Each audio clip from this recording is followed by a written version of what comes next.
Hi guys, welcome back. My name is Della, also known as Natural Ghana Girl, and today I'm here with another episode of the Move Me Back series. Today I'll be interviewing, oh my gosh, say your name again for me. It's so unusual, please. Say it again. Niadi. Niadi. Yes, Niadi. Okay, now I'm gonna have to try and say it with a British accent because trying to say it with an American accent just sounds weird. So say it again. Niadi.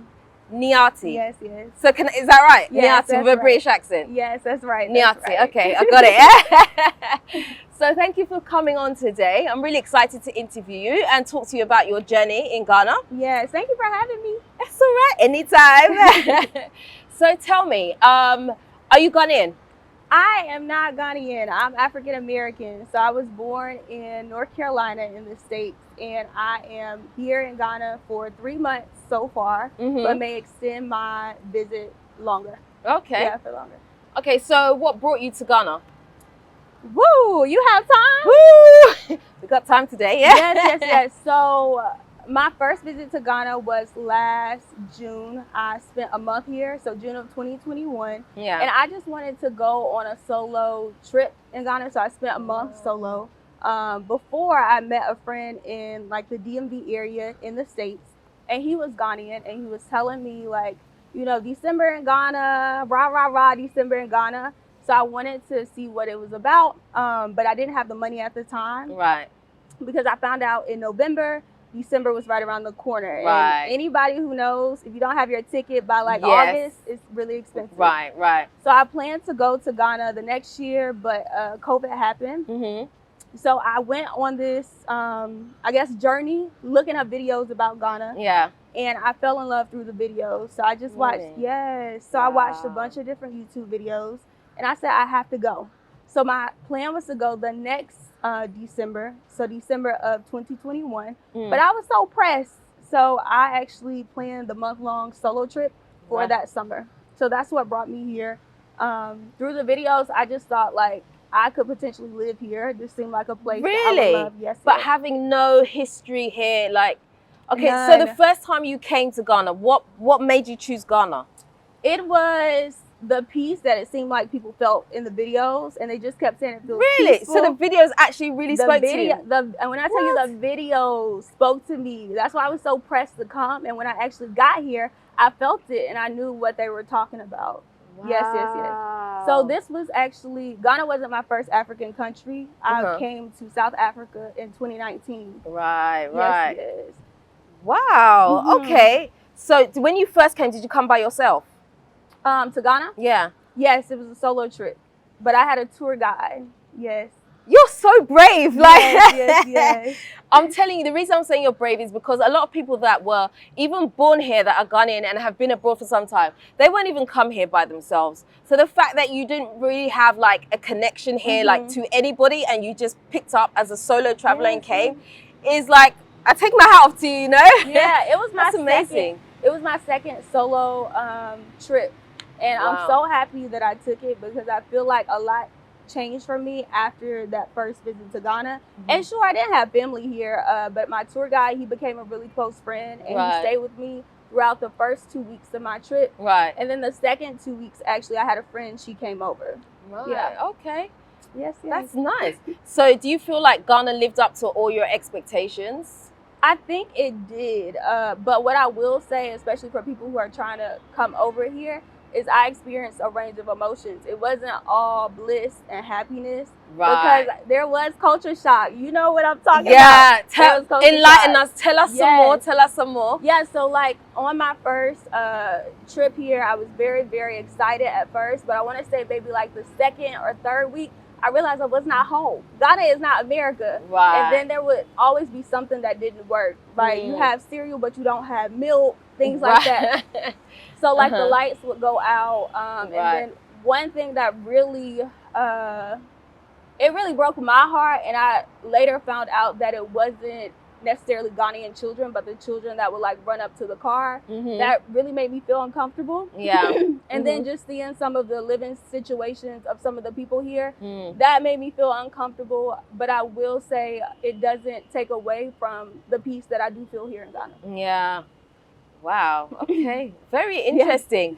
Like, I want to hear more about your culture shocks. because I feel like that's one of the things that a lot of people miss when they come from abroad. They feel like it is going to be happy, it's going to be bliss, they're going to go and sit on a beach, you know, they're going to go to parties, and they have that whole expectation. But you're talking about culture shock when you come in. I think it's really important, especially coming from where you're coming from, to be able to enlighten people about a little bit more about that, you know. So you've mentioned obviously having the light turn off and stuff like that, but is there anything else that was like, I wasn't expecting this? Yes, you come over thinking that everybody's going to accept you as their sister or their brother, which a lot of Ghanaians do. Yeah. But you do have some who don't accept you in that way or see us as white Americans. Right. And so because of that, they'll raise the prices on certain things in the market. And that could get very frustrating. Yeah. And then also, like I said before, like the lights going off. Yeah. You're not used to that. The Wi-Fi not being good. You're not used to that.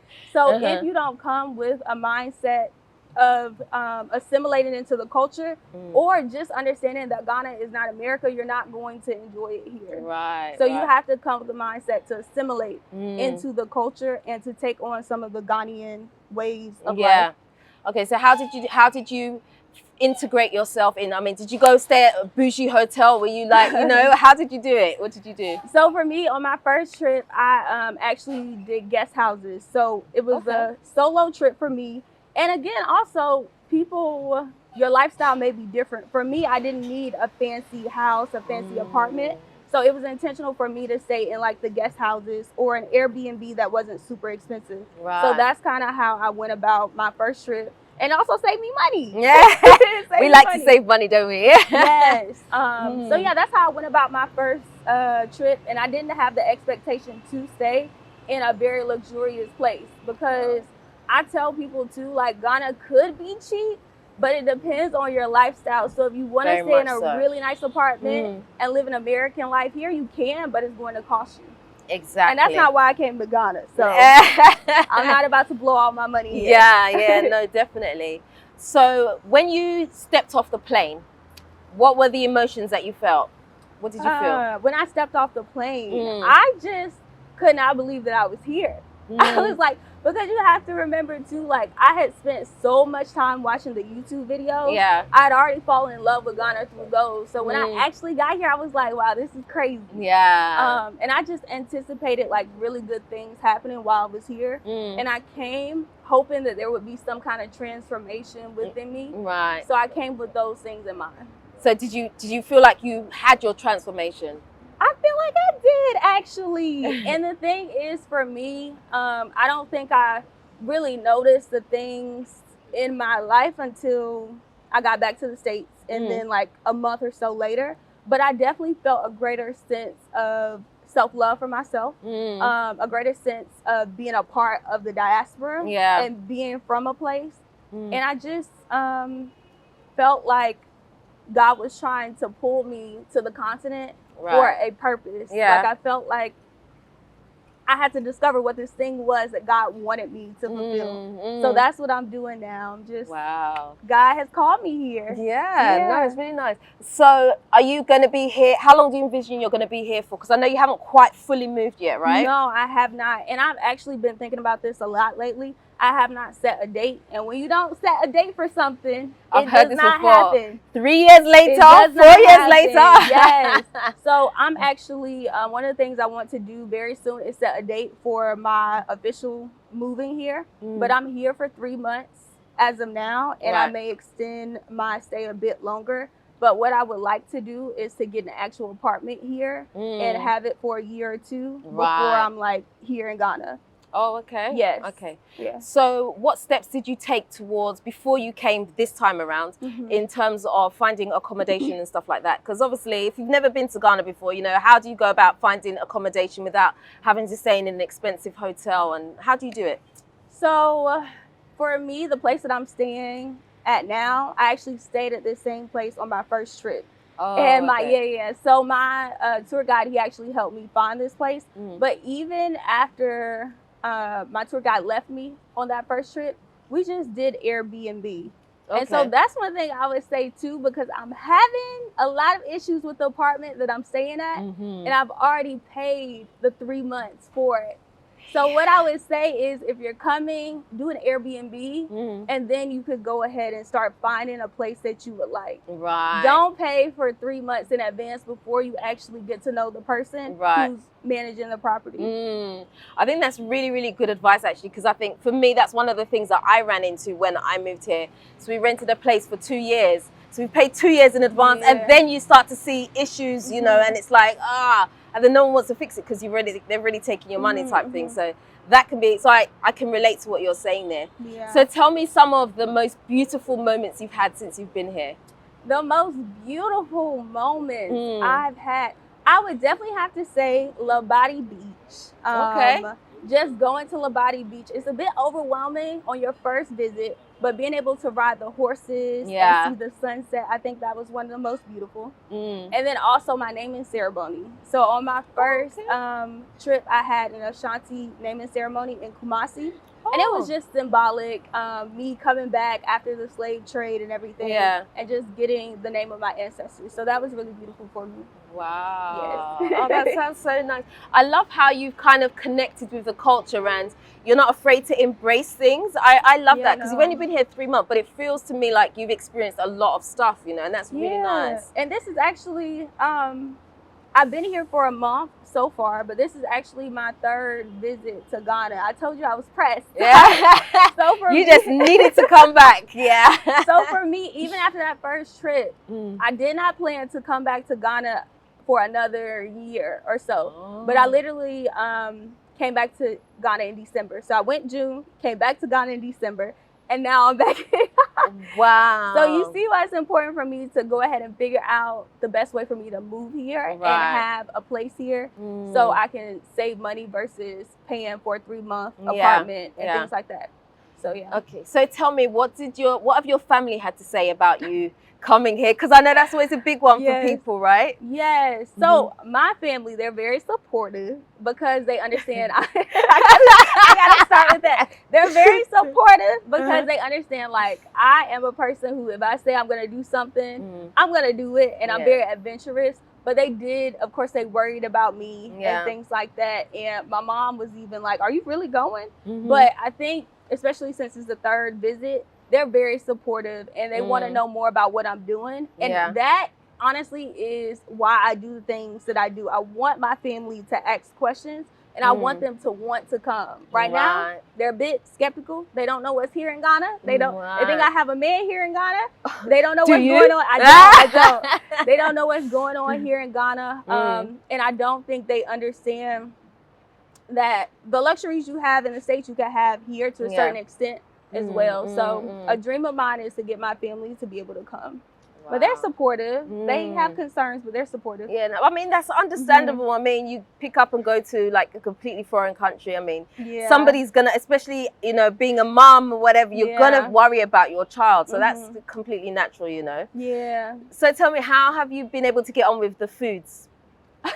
The food, well, the thing is, I don't eat meat. Okay, so you're vegetarian or vegan? Well, I'm a healthy eater. Sometimes, I just eat healthy. I don't do the meat. That's all. Right. So, I actually didn't have too much trouble with the food here as far as, like, you know, using the bathroom and things like that. But I love the food. Really? I feel like almost everything I've had has been really good. I don't know if it's the spices here, but everything's been pretty good. Okay. I think my favorite now is ground nut soup with fufu or rice. That's my favorite. The rice balls, yeah. But I will say, I just feel full all the time. I know, I'm right? always full. I know, you eat and then you gotta go sleep, right? Because it's like, woo, that was a meal, man. Yeah, so that's my favorite. And then I also love tomato stew with plantains. I love sweet plantains. Very nice. That's my favorite as well. I love it, yeah. So is there any particular dish that you don't like? Don't like. No, I like wache when it's hot. When it's cold, I don't like it. Any food I don't like that I've tried. No. No, not that I've tried. Pretty adventurous, you know. Not that I've tried. I really like your tenacity to be able to kind of go out there and experience stuff, especially because you're doing race. I mean, I don't know how old you are, but you seem quite young to me. Yeah. And I I look like a baby. I'm 25. You're 25? Yes, yes, yes. Oh my God, that's amazing. I love that. That's so good, because I feel like when you experience stuff like this when you're kind of younger, then it gives you so much time to be able to experience so much more, and you know, you're kind of building up a whole thing for yourself. So that's so beautiful. Thank you. 25. I remember when I was 25, just a couple years ago. And you really get to, I love this journey that I'm on, and that's what I talk a lot about on my channel, because I'm really getting to figure out what I like and what I don't like. And it just happened, a guy I met in the area that I was living was Ghanaian. It just happened that way, you know what I mean? And now, like, I'm in love with this country that I never even knew about. So I'm here for the journey and learning what I like and don't like. Yeah. Okay, great. So you mentioned you have a YouTube channel. What's your YouTube channel name? My YouTube channel is Mighty Intellectual. Okay, and you kind of document your journey here, I'm assuming? Yes, I'm documenting my journey here, and also I'm very interested in why other African Americans are moving over to the continent, because we have similar reasons, but they're very different. Our journeys are very different. So I'm also doing that on the channel as well. Wow, that's great. Okay, so just as a last final question, what advice would you give to someone in your predicament that perhaps wants to come, hasn't been before, and wants to experience the culture? I would say, especially if you're trying to move here, because I'm seeing a lot of people on the internet say, follow the call. Just follow the ancestors, just go. Yeah. I will say go at your own pace. You do not have to upsell all of your things and move to Ghana if that's not what your financial situation allows you to do. So I would just say go at your own pace, do your research. And when you're ready to visit the continent, you can join the African Americans in Ghana group chat on Facebook, and there are plenty of people that will help you out there. I love that. Because you got your head screwed on. My gosh. I love it. No. Okay, but thank you so much for coming to speak to me today. Thank you. I feel like I've learned from you. I feel like I need to embrace more after speaking to you. I mean, like, I try, but I feel like you're just so open to it, and I think it's so beautiful. Oh, so I really like that. That's so Thank cool. you for having me. That's all right. So people can find you on your YouTube channel, right? Yes, my YouTube channel, my Instagram is also the same handle, Mighty Intellectual. Lovely. Okay. Well, guys, that's the end of today's interview. I hope you've enjoyed it. Please feel free to go ahead and subscribe to her channel. She'll be sharing lots more on her journey there. If you haven't also already subscribed to this channel, I don't know why you haven't yet. It's so easy and it's free, okay? Please do me a favor, hit the subscribe button and the notification bell. Don't forget to also like, comment and share this video. Until next time, I am out. Nutitfafa.